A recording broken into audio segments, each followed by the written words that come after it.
Yo, what's going on, everybody? Welcome back to the show, the podcast. I appreciate you all being here for another week. I sound like absolute caca. I am sick. I thought it was just a scratchy throat. It is now a full-blown head cold. I am fine. I just don't feel 100%. But the show goes on. The show goes on, and of course, we have some postseason content to talk about today. I appreciate all the love you guys have been showing. I just put a little disclaimer out here now.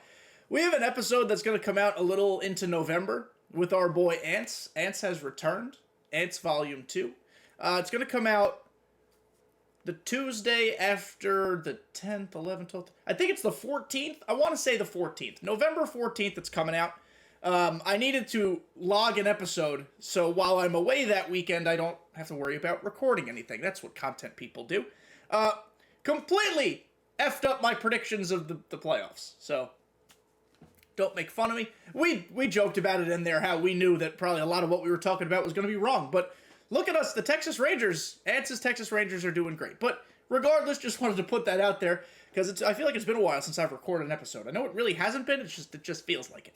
But we're going to talk about postseason content. We got a cool postseason program on Friday. We're getting another one this week, and then another one next week or something like that. And it's a lot of. We'll go through the calendar. We'll figure it out. We'll do this together right now. As you guys can see, I've reorganized my entire setup. That's why sometimes I don't really know which direction I'm going to be looking. My game monitor is here. My camera is here. Hi, Mom. And this is the other computer. So, stuff has been moved around. I got a bigger desk. I love it. I'm a big fan. Nothing behind me has changed. It's all the same. Look, this is what's always behind me, by the way. You guys just normally can't see any of it because of the old vantage point. But now you can see it all. So, we're going to talk about the postseason program. Make sure you like, comment, and subscribe while you're here. So first, let's look at the calendar. We got the wild card program last Friday, the wild card event, postseason mini-seasons, which I'm not touching. I can promise you that. Division series program, that's coming this Friday. That's where I would expect to see guys like Castellanos, maybe Bryce Harper, people like that. And then the following Friday, I lied. The following Friday, oh no I didn't. I'm not a liar. Following Friday is 2 trick-or-treat Halloween type of programs, as well as a championship series program. Then November 3rd is when Season 5 drops, and then that following Friday is your World Series program. So a lot of off-season well, not really off-season content, post-season content coming soon, and that will lead us into off-season content. Now, Season 5 is going to be Finest. So we will be getting Finest cards before we get the World Series cards. Don't know if that's good, bad, or indifferent. Just wanted to point that out. Also, because I feel like kind of diddly shit, this probably won't be a long episode. So, just bear with me. I'm sorry. Excuse me. Hopefully I feel better next week. Let's go through this postseason program. So, of course, it's got the stupid electricity nonsense noise. Get rid of that. Okay. So, a well-built program again. We're going to continue calling it out, as SDS does it, a well-built program. There are moments, 2 points a pop. PXP missions, 5 points each. There's 3 one-time finishes and then a repeatable one. Single-player stat missions, as you can see, I did not do them because I didn't want to. Online stat missions, 5 points each. You can get them really just by playing the event. You don't have to do anything crazy. Hop into the event, play some games, do some stuff, boom. Optional mini-seasons, that's cool. I appreciate that you can do that. I won't. Didn't have to. Event collection, as you can see, I did not even have to collect Zach Wheeler or Josh Bell. Oh, I have Josh Bell. I've already finished the program, but you didn't have to collect them, so that's nice. And then there's a wildcard conquest, which I'm not touching at this point in the year. So again, very good that you could do things your way. BK, Burger King, Whopper, Whopper, Whopper, Whopper, have it your way. You rule, whatever the words are. You don't have to do everything against the A's at Shield Woods, bending them over and slapping them around. Gone, hopefully, are the days of having to do that. And that's something we should celebrate. That's a big deal, because it sucked for a long time. But to the program path. I like that they're still giving you these pennant chase packs. I think these cards are, they're all essentially worthless at this point. I'm not going to turn away a free 10K of course, if I get the card. Mostly I just get golds, but, you know, the chance is there. And then you get into the cards. Now, there are 1, 2, 3, 4, 5, 6, 7, 8, 9, 10, 11, 12, 13, 14, 15, 16 player cards from the wild card round. We're going to talk about each one individually. On the whole, it's a little disappointing, the cards we got. With the caveat being they're clearly saving the big guns, right? Like, they're clearly saving Castellanos and Harper and the guys they know we want, who also had great division series, by the way. On an individual basis, some of these cards ain't bad. And I think it's only right to analyze each one of these cards on an individual basis. But largely, some of them just missed. So we'll start with Huáscar Brazoban. I like his name. He is a reliever from the Marlins, sinker, cutter, circle change, four-seam. I have him at P2. I've been using him a lot in 16 innings in the event. He has a 2.81 ERA. I've been 0.69 whip, by the way. Very nice. I've been effective with Huáscar. Sorry, I didn't mean to exit out of him. I like that he has the sinker cutter. His delivery is pretty okay. The cutter is a very nice differential between that sinker and that cutter. So I like the way that you can use that cutter as a secondary offering. His problem is that he kind of sometimes struggles to put the ball where you want. But he's a 97 overall reliever with a sinker and a cutter, high hit per 9, high K per 9, high pitch and clutch. He's viable. Automatically, he's viable. I don't know if I'm going to use him, but he's viable. I've had fun with him in the event. I think that's where it's going to stay for me. But, like, this is an example of what MLB The Show does well. Whenever MLB The Show and SDS do programs and Player of the Month programs and long-range or long-term programs like this one, they always knock relievers out of the park. It's sometimes where they struggle is with hitters, occasionally starters. Sometimes you get a fire starter mixed in here and there. The hitters sometimes just lack a little bit of punch, and we'll get to them as we progress through this program. But Brazoban, very good. Taylor Walls, it's just a 97. Cannon fodder. Binder fodder. I don't even know what to say. He's just kind of here. He's a switch hitter who doesn't hit righties. So, worthless card. Trevor McGill. I am so curious what you all think about Trevor McGill. In 12 innings, I have a 3.75 ERA. I'm 9-0, all in the event. 16 strikeouts. 0.75 whip. The cool thing about Trevor McGill is he's got double outlier. Outlier on the four-seam, outlier on the knuckle curve. I'm pretty positive he's the first pitcher ever to have outlier on a knuckle curve. For that reason, I'm intrigued. I don't know if I'm willing to test the waters with him in ranked seasons on Hall of Fame and Legend. I don't know if outlier knuckle curve is going to be meta. Remember when we all were like, oh, cool, Rube Foster has outlier screwball, and then we saw it and it didn't really make a difference? I haven't faced Trevor McGill enough myself to know if it matters. So you guys tell me, do you think a knuckle curve with outlier is crazy cool? Do you think it's going to make him viable? I'm very curious. On paper, this card is good. He's going to throw hard, obviously, his outlier. His control is slightly better than Brazoban's. Clutch is okay. Oh, okay, it's very good. K per 9's max, hit per 9 starts at 111. Not a bad card. It's a reliever. We could always use relief help. I just don't know if the knuckle curve is going to be a consistent out pitch. I'm curious. Again, what you guys think, let me know in the comments. Brock Stewart. Pretty positive. The pitch mix is the same as the Player of the Month henchman card Brock Stewart we had, which was also a 97. The attributes are good. The pitch mix is fantastic. I feel like he's so hittable. I light him up. Whenever I use him, other people light him up. In 5.2 innings, I have a 6.35 ERA and a 2.12 whip. You guys saw how well I just did with those other two relievers. Not the same with Brock Stewart. So, maybe it's just me. User error. I don't know how to use him. I don't know. But I'm not a fan of Brock Stewart.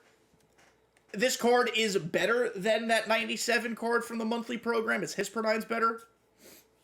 I'd rather personally leave him on the bench. Santiago Espinal. This card's terrible. I mean, he's got a nice little swing. I don't know. Maybe it's not terrible. That's too harsh of a word. The fact that he has 76 and 80 powers is just not going to cut it for me. The high contact's nice, though. If we had that contact level with 90 power each side, now we're talking about a really fun, cool card. Similar to, like, Elvis Andrus and how, like, Robin Yount is sometimes built. I like those builds. 76, 80 is just a little teensy bit low. But Santiago Espinal is, in fact, a player in this game. Next, Paul Sewald. They gave him a sinker, which makes him a modicum better. It's a great word. SAT word of the day, modicum. Look it up. And the problem is he just sucks. He doesn't throw hard. His delivery is not deceptive. And his four-seam and sinker are the same speed. And then you look at the other things here, and his control and BB per 9 are just meh. He doesn't do anything remarkably. Road Warrior and Day Player doesn't excite me. He's just a guy. 3 pitches also not good. Tyrone Taylor, holy mid. This is a 98 overall. The only reason it's a 98 is because he's incredible in the field. Like, actually incredible in the field. And he could run a little bit. But 108 clutch is whatever. 75 vision. SDS, listen to me. I love you. We've made so many good strides in the last month or so with programs and content. We have to be mindful that vision means something to a lot of people. I would rather sacrifice some durability or arm accuracy to help my boy in the vision category. We're going to see that more as this content goes on and as we talk about this more. A lot of the hitters are screwed by vision and a couple other little things. But Tyrone Taylor, anyway, is just pretty mid. He just had a whatever moment that gave him a card. It's cool that he has a card. I'm not against him having a card. The card is just kind of whatever. Kevin Ginkel. He is a harder throwing version of Paul Sewald, who also sucks because he only has 3 pitches. 37 stamina is kind of cool. That means you could pitch to 4 batters instead of 3. High K per 9, good hit per 9, high clutch. He has no quirks, so that stinks. You're not going to use this card. And Kevin Ginkel, I believe, in real life, actually has a pretty glitchy, weird delivery. I think. Am I making that up? D-backs fans, remind me. He does not have a glitchy, weird delivery in the show. So that hurts him. Kevin Kiermaier. This is where I'm going to be biased. Kevin Kiermaier is a lot of fun to use. This card unequivocally stinks. He's max in the field, 97 speed, contacts or whatever, powers whatever, vision's only a 77, clutch is not even good. But Kevin Kiermaier, every year, has a remarkable swing. I love Kevin Kiermaier's swing. So now you give him a card that has attributes much better than his live series card, and I'm like, oh, we can have fun with this. Listen, you're not going to use it in ranked. Maybe if you're a Looney Tune and want to put him on the bench for defense, that's fine. But, like, if that's my second diamond round in BR, I can get an incredible defensive center fielder, which is so important in BR, who also has a glitchy swing and will play well above his attributes. Now we're talking. Doesn't make this card a win. I still think it's unfortunate. However, I'm excited for it for those reasons. So let's just put that into perspective there. Zach Little, don't use this card. In 1.1 inning, we have a 27 ERA and a 3 whip. I could not get my opponent to swing and miss at friggin' anything. He doesn't throw hard. His pitches are easy to read. 67 stamina as a reliever is super dope. Not going to look past that. I wish he was able to get outs. He just simply is not. Excuse me. And he's also got no quirks. So there is that. Don't effing use that card. Alec Thomas. Moving on. Just such a bland, not cool card. Good for Alec Thomas for having a big moment, but not good. Now we move to the 99s. This program ended, the wildcard portion of the program ended with 5 99s. Let's talk about them. Willy Adames. 99 in the field, 96 reaction, 91 arm, primary shortstop who can play second and third. He's going to be a diamond at every position. Starts out base 72 speed. That's pretty good. Clutch 112 is like, all right, fine. I prefer higher, but especially when you're talking about a postseason card. And postseason success typically means it was clutch success. Just put your thinking cap on. But he's only got 112 clutch. My problem with Willy Adames is that the vision makes him tough. Willy Adames does have a nice swing. There is nothing wrong with the way this card is broken down from a hitting attribute standpoint. He has reverse split, so he's better against righties. His power is going to play up because he does have a nice swing. Again, you could argue or vouch for higher clutch. That's what I would do. But 82 vision is just a little low. It's borderline playable. It's not the worst you've ever seen, like Aaron Judge. It's just like a little higher. We're getting at the point in the year where, like, these cards, these postseason cards, especially the 5 bosses at the end of the programs, should like push for playing time on a God Squad. For a lot of people, this is not going to move the needle. Next, Evan Carter. What a player this guy is. Big fan of Evan Carter. His swing is out of this world in this game. If you have not tried Evan Carter, effing try Evan Carter. His swing will make you feel emotions. But Evan Carter, 66 vision. This card, if it had 90 or higher vision, I shit you not, would probably have a spot on my God Squad. That's how good his swing is. That's how well above his attributes he plays. His clutch being 113, again, I don't agree. He's, of course, going to be better versus righties, but he's not complete horseshit versus lefties. It's just 66 vision is so tough once you get past All-Star. On All-Star, it doesn't matter. He's a goon, he's a demon, he's fantastic. But golly, it stinks when you got to use him on Hall of Fame and Legend. Jordan Montgomery. A very fun, good, solid enough starter. 99 break, his pitches are going to move like crazy. He, of course, is a sinker-cutter pitcher. His pitching clutch of 115 as a starter is very good. 103 hit per 9 is a little on the low side. 101 K per 9 is also a little bit on the low side, especially when you look at the pitchers you're going to compare him to for God Squad starts. 105 stamina, stamina is a lie for starters, so it doesn't matter. Pitching controls, his control, I just realized his control is actually out of this world. 90 on the cutter being the lowest is just crazy. Pitch break, pretty good on, very good on 3 pitches. One of them's a fastball, doesn't matter. A B plus on the 12-6 curve and a solid B on the cutter, so not bad. In terms of quirks, he's got pickoff artist.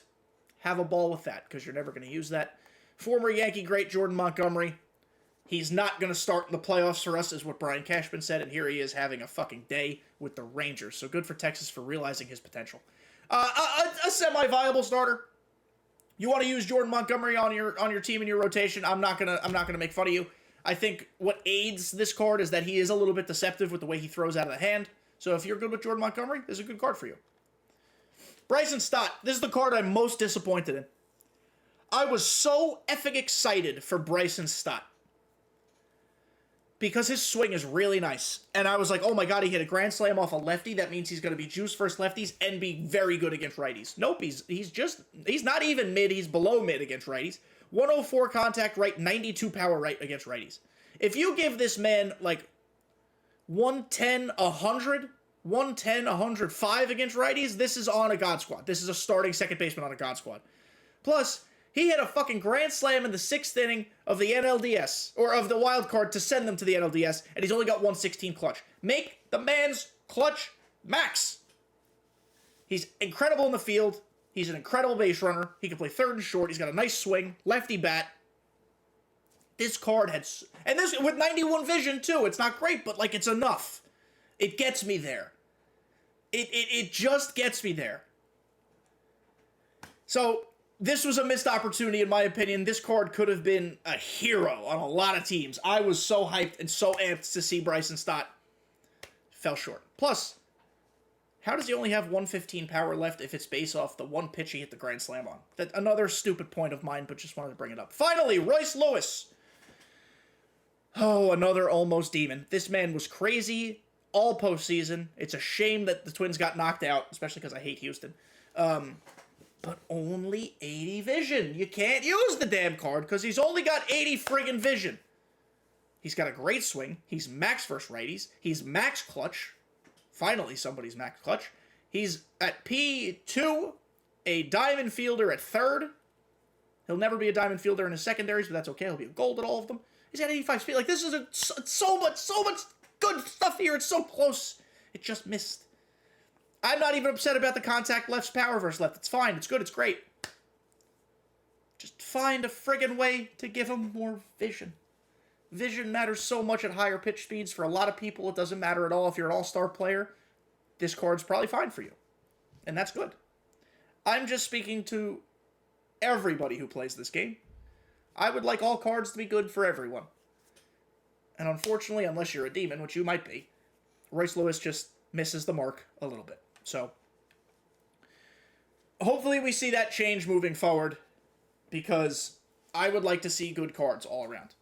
I would like to see this postseason program rival the postseason program of... Was it 20 when we got everybody's fan favorite Corey Seager that we keep seeing every year except for this year? I think 20 was... 20, in my opinion, was probably the best postseason program we ever got. But let me know in the comments if I'm off on that, or if you have a different opinion. But that's going to do it, guys. I have to actually record a couple more things, so I'm going to try to save my voice. I already feel it scratchy again. I got to chug some water, take some Dayquil, do some jumping jacks, do the whole 9, make myself feel better. I appreciate you guys for making it to the end of this episode. Let me know what you think about all the postseason content. And that's it. See you guys next time. Peace.